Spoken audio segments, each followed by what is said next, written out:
And welcome back to our channel.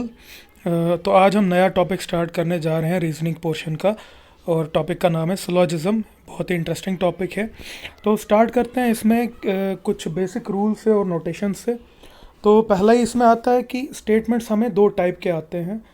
पहला एक positive statement होता है और दूसरा नेगेटिव स्टेटमेंट।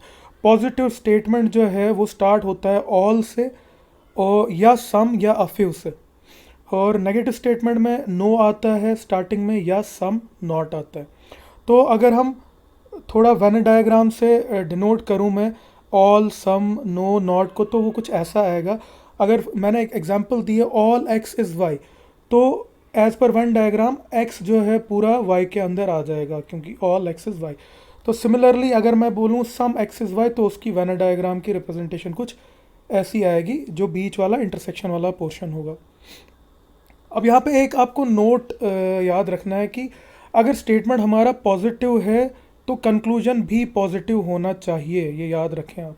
अगर स्टेटमेंट हमारा पॉजिटिव होगा और अगर कंक्लूजन नेगेटिव हुआ, तो आंखें बंद करके आपको उसको कंक्लूजन को रॉन्ग मानना है। तो अगला है नो एक्स इज़ वाई, तो मतलब एक्स और वाई के बीच में कोई रिलेशन नहीं है, तो उसको ऐसे डिनोट किया जाएगा। तो अगला है some x is not y, तो some of x is not y का मतलब एक्स में एक मैंने छोटा सा पोर्शन दिखाया डॉट वाला, तो वो उसको फिर वाई के साथ रिलेट करके क्रॉस दिखाया है। तो इस तरह से हम वेन डायग्राम का यूज़ करते हैं अलग अलग क्वेश्चंस में। अब एक केस आता है पॉसिबिलिटीज़ वाला केस। पॉसिबिलिटीज़ वाला केस अगर आपने देखा हो, तो उसमें क्या पूछते हैं कि जैसे एक क्वेश्चन डायरेक्टली मैंने एक एग्जांपल ली है, तो इसमें क्या बोल रहा है सम एप्पल्स आर ग्रेप्स, और कंक्लूजन अगर मैं इसकी वेन डायग्राम नीचे बनाऊं तो ये है एप्पल्स और ग्रेप्स की। जो इसका ये बीच वाला पोर्शन है, ये आएगा हमारा कंसिडरेशन वाला पोर्शन। तो अब कंक्लूजन बोल रहा है all apples are grapes is a possibility. अगर इसने सिंपली लिखा होता ऑल एप्पल्स आर ग्रेप्स, ये तो सिंपली रॉन्ग हो जाता हमारा कंक्लूजन। लेकिन इसने साथ में लिखा है इज़ अ पॉसिबिलिटी, मतलब पॉसिबिलिटी तो हो सकती है ना कि सभी एप्पल्स ग्रेप्स हों। मान लो अगर ये दोनों कोइंसाइड हो जाए। अब नेक्स्ट कंक्लूजन बोल रहा है no apples are grapes is a possibility. पहले यहाँ देखें इनने नो लिखा है, that means negative conclusion. So हमारे स्टेटमेंट तो पॉजिटिव था और कंक्लूजन नेगेटिव दे रहा है, तो ये हमारा रॉन्ग हो जाएगा कंक्लूजन। तो पहला कंक्लूजन आपका करेक्ट होगा, दूसरा आपका रॉन्ग हो जाएगा। तो ऐसे ही अगर हम आगे चलें नेक्स्ट केस में, वो होता है ईदर और केस। यूजुअली क्वेश्चन इसी से पूछे जाते हैं। अब इसमें कुछ रूल्स हैं आपको याद रखने ईदर और केस में। पहला रूल है कि both conclusions must be wrong, मतलब अगर आपको कोई स्टेटमेंट दिया है और साथ में कंक्लूजन्स दिए हैं दो, तो दोनों कंक्लूजन्स रॉन्ग होने चाहिए। दूसरी चीज़ इसमें बोलता है कि subject and predicate should be same. अब सब्जेक्ट एंड प्रेडिकेट क्या है, जैसे नीचे फॉर एग्जांपल ये एक स्टेटमेंट दिया हुआ है सम रैट्स आर कैट्स। तो इस अगर मैं पहले ही स्टेटमेंट की बात करूं, तो इसमें रैट सब्जेक्ट आएगा, कैट्स आएगा प्रेडिकेट। सिमिलरली दूसरे स्टेटमेंट में सम कैट्स आर डॉग्स, तो कैट्स इसमें सब्जेक्ट आएगा और डॉग्स इसमें प्रेडिकेट आएगा। तो अगर मैं इसको वेन डायग्राम से रिप्रेजेंट करूं, अच्छा ये तो दूसरा पॉइंट था। और तीसरा पॉइंट आपको याद रखना है कि one conclusion should be positive and the other should be negative, मतलब एक कंक्लूजन पॉजिटिव होना चाहिए, दूसरा कंक्लूजन नेगेटिव। तो ये तीन रूल्स आपको याद रखने हैं इधर और केस में। तो चलते हैं हम डायरेक्टली एग्जाम्पल की ओर। एग्जाम्पल बोल रहा है some rats are cats, some rats are cats and some cats are dogs, और कुछ कैट्स जो हैं वो डॉग्स हैं। तो अगर मैं रैट्स और कैट्स को यहाँ पे शो करूँ, तो ये बोल रहा है सम रैट्स आर कैट्स, तो इसमें बीच में इंटरसेक्शन वाला पोर्शन आएगा। सिमिलरली मैं बोलूँगा सम कैट्स आर डॉग्स, तो ऐसे कुछ रिप्रेजेंटेशन आएगी। तो अब हम देखते हैं कंक्लूजन्स क्या क्या बोल रहे हैं ये। तो पहला ही कंक्लूजन बोल रहा है no rat is a dog. पहली बात ये बोल रहा है no rat is a dog. पहली बात ये नेगेटिव स्टेटमेंट है, तो ये वहीं पे गलत हो गया, तो हो गया आपका पहला कंक्लूजन रॉन्ग। दूसरा है सम रैट्स आर डॉग्स। देखिए अगर आप वेन डायग्राम देखेंगे तो रैट्स और डॉग्स का कोई रिलेशन यहाँ पे अभी है नहीं। हाँ, अगर इसने लिखा होता some rats are dogs is a possibility, तो तब ये सही होता, बट ये अभी रॉन्ग है। तो पहली कंडीशन हमारी फुलफिल हो गई, बोथ कंक्लूजन आर रॉन्ग। दूसरी कंडीशन क्या थी कि both conclusion must have same subject and predicate. तो अगर आप पहला कंक्लूजन देखें, इसमें भी रैट और डॉग है, और दूसरे कंक्लूजन में भी रैट्स और डॉग्स के रिलेटेड बात कर रहा है, तो दैट मीन्स दूसरी कंडीशन भी फुलफिल हो गई। और थर्ड कंडीशन थी one conclusion must be positive and one must be negative. तो अगर आप पहला कंक्लूजन देखें तो ये नेगेटिव है, और दूसरा कंक्लूजन हमारा पॉजिटिव है। सो ये ईदर और केस की क्या कहते हैं, दोनों कंडीशन, सारी तीनों कंडीशंस को फुलफिल कर रहा है। तो ये ईदर और केस वाला आएगा। मतलब अगर ऑप्शन में लिखा होगा ईदर वन और टू फॉलोज, तो आपको वो मार्क करना है। सिमिलरली अगले क्वेश्चंस भी देखते हैं। जैसे स्टेटमेंट है क्वेश्चन का, ऑल डोर्स आर कीज।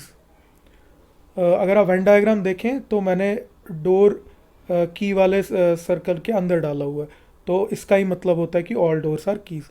और दूसरा बोल रहा है some keys are pockets, keys और पॉकेट्स में इंटरसेक्शन है। अब कंक्लूजन देखते हैं। पहला ही बोल रहा है नो पॉकेट इज डोर। पहले ही देखिए कि सारे स्टेटमेंट्स पॉजिटिव थे, कंक्लूजन आ गया नेगेटिव, तो नेगेटिव कंक्लूजन रॉन्ग होता है, तो पहला हमारा कंक्लूजन रॉन्ग है। दूसरा बोल रहा है सम पॉकेट्स आर डोर्स, कुछ पॉकेट्स डोर्स हैं। देखिए एज पर वेन डायग्राम हम डायरेक्टली नहीं बोल सकते कि सम पॉकेट्स आर डोर्स। अगर इसने कहा होता कि some pockets are doors is a possibility, तो उस केस में ये पॉसिबल था। तो इसलिए हमारे बोथ कंक्लूजन रॉन्ग हो जाते हैं।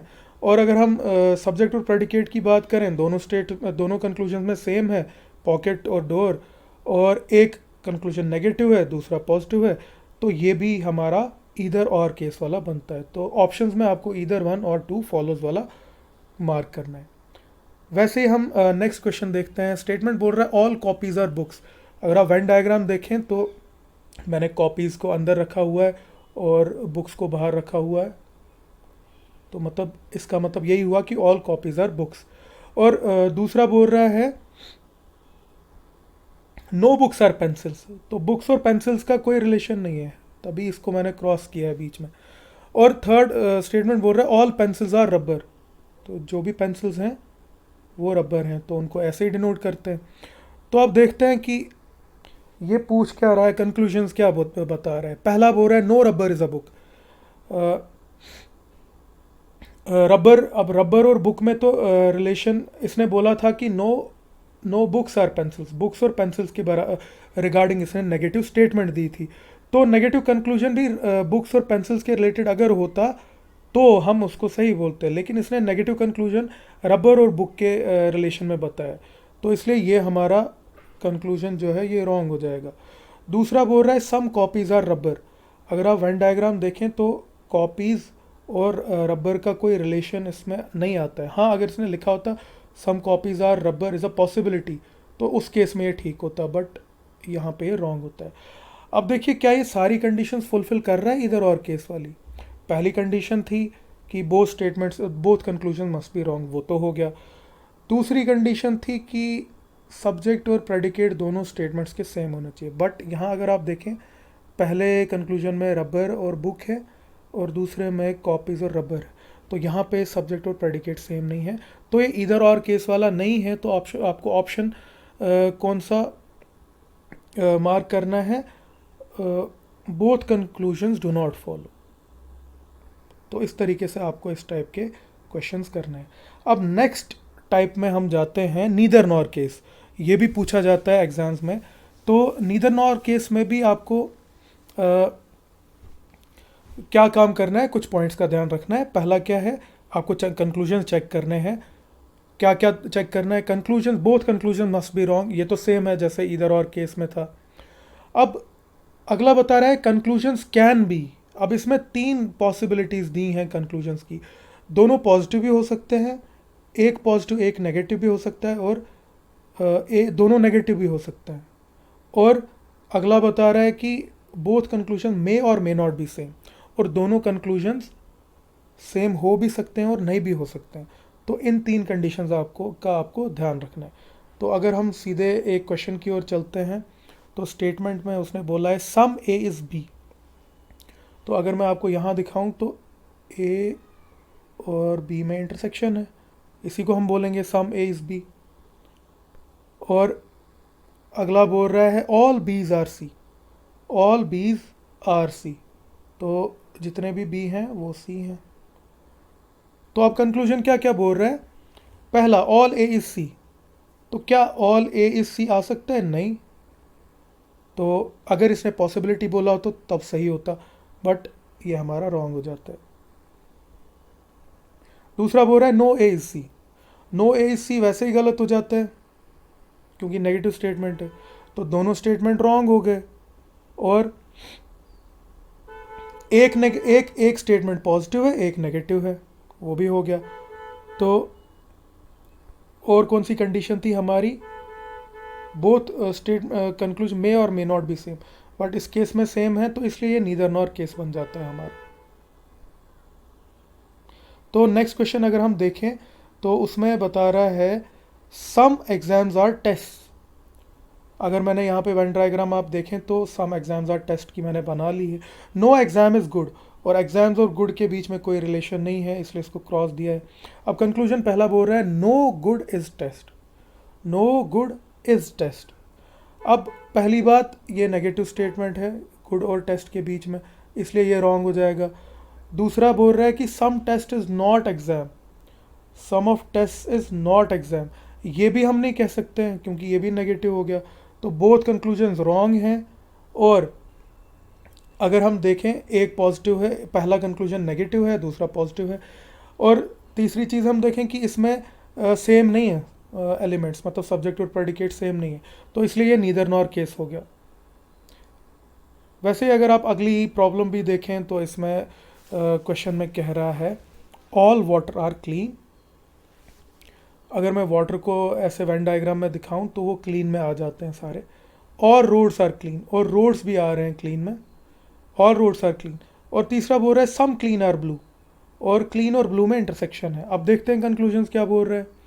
पहला ही बोल रहा है ऑल वाटर आर रोड, तो अगर वेन डायग्राम आप सही से देखें तो all water are road, water और रोड में तो इसने कोई रिलेशन बताया ही नहीं है, तो पहला कंक्लूजन हमारा रॉन्ग हो जाता है। और दूसरा कंक्लूजन है all blue is water, all blue और वाटर में भी इसने कोई रिलेशन नहीं दिया। हाँ, अगर पॉसिबिलिटी बोला होता तो ठीक हो जाता, बट इसने पॉसिबिलिटी वर्ड यूज़ नहीं किया, तो इसलिए बोथ स्टेटमेंट्स हमारे रॉन्ग हो गए।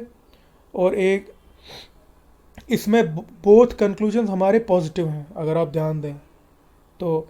और क्या है कि बोथ स्टेटमेंट, बोथ कंक्लूजन हमारे सेम नहीं, तो इसलिए नीदर नॉर केस हो जाएगा। सिमिलरली अगर हम अब अगली एग्जांपल की ओर चलें तो स्टेटमेंट में लिखा है ऑल मैंगोज आर एप्पल्स।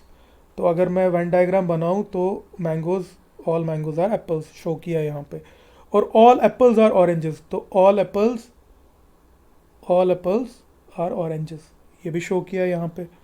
तो अब कंक्लूजन्स अगर हम देखें कि ऑल ऑरेंजेस आर मैंगोज, तो अगर आप वेन डायग्राम देखें तो ऑल मैंगोज आर ऑरेंजेस कह सकते थे, but all oranges are mangoes गलत स्टेटमेंट है, गलत कंक्लूजन आएगा, तो इसलिए पहला कंक्लूजन आपका रॉन्ग हो गया। दूसरा बोल रहा है सम एप्पल आर नॉट मैंगोज। अगर हम देखें कि सम एप्पल्स आर मैंगोज कह सकते हैं अगर आप वेन डायग्राम देखें, क्योंकि ये पोर्शन जो है ये मैंगो है और ये एप्पल का ही कुछ पोर्शन आता है, तो हम कह सकते हैं कि सम एप्पल्स आर मैंगोज। लेकिन इसने बोला है कि सम एप्पल्स आर नॉट मैंगोज, तो ये नेगेटिव स्टेटमेंट हो गया एक तो, और लॉजिकली भी देखें तो गलत हो गया, तो इसलिए ये भी गलत और ये भी गलत, बोथ कंक्लूजन्स रॉन्ग हैं। और दूसरी कंडीशन क्या है कि दोनों पॉजिटिव हैं इसमें, इस केस में दोनों पॉजिटिव कंक्लूजन्स हैं, और एलिमेंट्स भी दोनों के सेम हैं, डिफरेंट हैं सॉरी, तो ये नीदर नॉर केस वाला हमारा हो गया। तो आपको option neither one nor two follows वाला टिक करना है। तो इसी तरह बाकी क्वेश्चंस भी हैं, जैसे सम चेयर्स आर टेबल्स। अगर आप देखें ये बनाया हुआ है सम चेयर्स आर टेबल्स, और वहीं पे ये कह रहा है, ये हो गया सम चेयर्स आर टेबल्स, और वहीं पे बोल रहा है ऑल टेबल्स आर डेस्क, सो जितने भी टेबल्स हैं वो डेस्क हैं।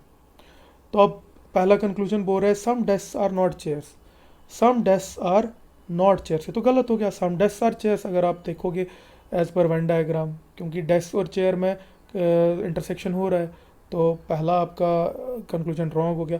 ऑल चेयर्स आर डेस्क, देखिए ऑल चेयर्स आर डेस्क अगर इसने पॉसिबिलिटी लिखा होता तब सही होता, बट इसने पॉसिबिलिटी वर्ड यूज़ नहीं किया है, तो ये कंक्लूजन भी रॉन्ग हो जाएगा। तो इसी तरीके से ये भी नीदर नॉर केस हो जाता है हमारा।